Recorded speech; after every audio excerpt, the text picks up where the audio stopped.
نعوذ بك من فتنة المسيح الدجال، ونعوذ بك من فتنة المحيا والممات.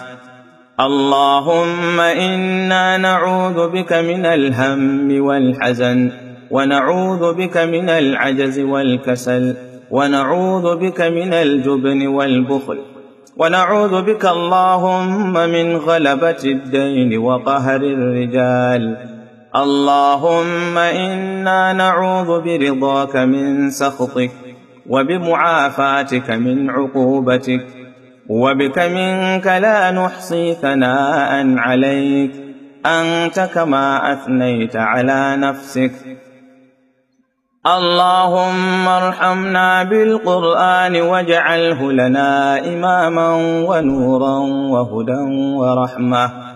اللهم ذكرنا منه ما نسينا، وعلمنا منه ما جهلنا، وارزقنا تلاوته آناء الليل وأطراف النهار، واجعله لنا حجة يا رب العالمين.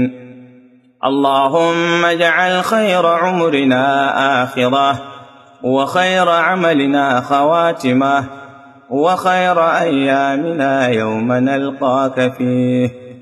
اللهم اجعل القرآن لنا في الدنيا قرينا، وفي القبر مؤنسا، ويوم القيامة شفيعا، وعلى الصراط نورا، وإلى الجنة رفيقا، ومن النار سترا وحجابا، وإلى الخير.